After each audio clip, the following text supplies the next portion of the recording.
Today's movie is Cuckoo. The film follows a teenager who moves to the German Alps to live with her father and new stepmom in this resort of sorts, but becomes disturbed by strange occurrences as her father's boss embroils her family in a sinister plot that seems to revolve around her new stepsister. Director Tilman, starring Hunter Schafer. So, when I went to see this movie, in full disclosure, I had no idea really what it was about. I didn't watch the trailer. I just knew it was the newest horror film, and I wanted to go kind of check it out like that. So going into the movie, from the very beginning, Gretchen, who is the main character of the movie, is brought along by her family to a place she doesn't really want to be. The movie has a great mash of horror where it makes you think it could be a ghost horror film, but then there's times where I'm thinking maybe, okay, this is going to be a slasher horror film.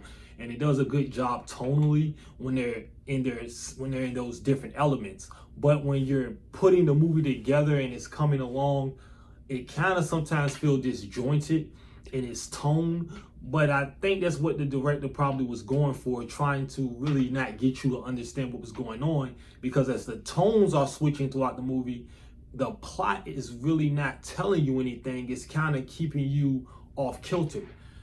The main creature of the movie looks very good at times, but then there's also times where I found myself busting out laughing because you would look at the creature and it'd be in a trench coat with shades on, and its face would look like a doll baby had been melted over the oven. And for me, I just found it to be comical at times.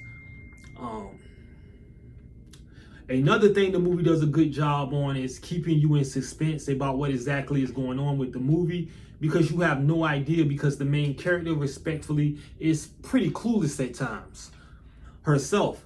And you are getting this movie directly from her lenses. So when she doesn't understand what's going on and she's seemingly disjointed, you feel the same way as it's going along with the telling of the story. So sometimes the movie can feel like a ghost film sometimes, as I stated before, but then sometimes it feels like maybe the character has schizophrenia and maybe they're playing into that to make you think everything that's going on may not actually be occurring. She might be making these things up in her head. It's not really until the very end of the movie where they explain the movie and you're like, okay, what the fuck is going on again? And at that particular point, you either are along for the ride or you just jumping out and want to walk out the theater. Now, lately, we've been getting a lot of movies from companies like studios like A24 and this movie Neon, to where they call it elevated horror. And at this time in the movies, what they've been doing lately is when you watch a new horror film with these particular studios, the movie will feel like different tones throughout the movie. And then as the story and plot is going along, you really don't have a sense of truly what's going on or where the movie may go at the end. And then when the end gets there, either you with it or you not. Much like the movie I did a review on, if you check my channel, Long Legs, in which you're trying to figure out the plot of the movie as the movie's going along, and it's kind of keeping you off kilter. But then when the end of the movie comes, either you with it or you're not. And I think this movie is the same way. I think either you with the ending or you're not. To me, I thought the ending was comical. But I do like this ending better than the ending of Long Legs, simply because the end of this movie gave me what I wanted from where we were in the movie. So once these characters got to the point where the end of the movie was, I was very satisfied with the ending. I was like, yeah, this is exactly what I wanted to see. But if you are not into the ending, then you probably won't like this movie at all. And I will say this, the end of this movie tonally is much different than the first two tones of the movie that I was telling you about. So it really just kind of goes with how you see that. By the end of the movie, I'm going to be honest, I don't even think the director himself knew kind of where he was even going with it, even though it was my favorite part. It's just a totally different genre. Now, I will say this, what I can appreciate about this movie is it's directed very good at points. The director does a good job, despite the story not feeling as jointed as I would have liked. but he does a good job with certain tones of the movie. Like when he's making the movie for like a slasher film, and if there's a scene in the movie where the main creature is chasing behind the main character on a bike, and the main character doesn't know the creature is behind it. The main character has her headset on, and when the main character is looking at the shadow, it notices somebody or something reaching its hands out, and that scene is done very well. Now, I will say this. Once you get to the end and you find out kind of what this whole story is, which is about a bunch of doctors who are bringing in couples who can't have their own kid.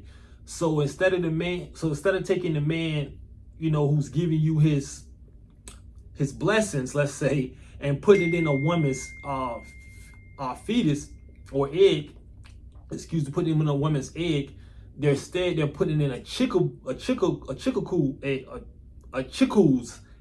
egg. And apparently a chickoo bird, based off the movie, because I haven't even done the research on that, is the only bird in the world that will literally impregnate other bird species, watch the bird, or kind of have a timing until when that bird will have the baby and come back and get it. So at the end of the movie, yeah, pretty weird, right? So at the end of the movie, you found out that the main creature is literally around the facility looking for the main character's stepsister, because the main character's stepsister is actually a survivor of the experiment. So the main creature is the mother of her stepsister. Despite her dad being married to her new stepmom, her stepmom had no idea she was carrying the baby of a creature bird. So yeah, man, like you just gotta go with it. It's very well directed. But when you get to the end and that's the plot, you thinking to yourself, man, this main creature don't make no type of sense to what the movie is explaining to you at the end. So like I said, you kind of got to go along with it. Me personally, I just went along with it, and I do like the way they ended the movie. Some of the pros of the movie, the atmosphere, it does a good job of bringing tension. Like I stated, the main character tends to not know what's going on, and the plot doesn't give you much. So when the main character seems disjointed, you feel on edge. It is some cool jump scares in the movie, some that linger and have you like, okay, that's weird. So that's a good thing in a horror film. The ending, like I said, I particularly like, but the plot itself, maybe you don't like. And then some of the characters, did a good job with their performances. They really sold me on the characterizations of their character that they was giving to me in the film. So I thought they did a good job. Now, the cons, of course, is the main creature. Once you find out exactly what this creature is and what it's doing, it makes no damn sense. Like, if this creature's sole purpose is to come get his daughter from the parents because it's now ready to take his child, it made no sense what it was doing throughout the movie, how it would show up and then disappear, show up. It made no sense. But again, that's just how I saw it. That's my humble opinion. I would personally give this movie a 7 out of 10. I personally don't think I would recommend you spending any money on it to go to the theaters. However, if you really love horror and you want to see something, I would say maybe this is for you. Like, comment, subscribe. This was my humble opinion. Come back. Again, subscribe. And again, this is my humble opinion. Come back if you want to hear my humble opinion again.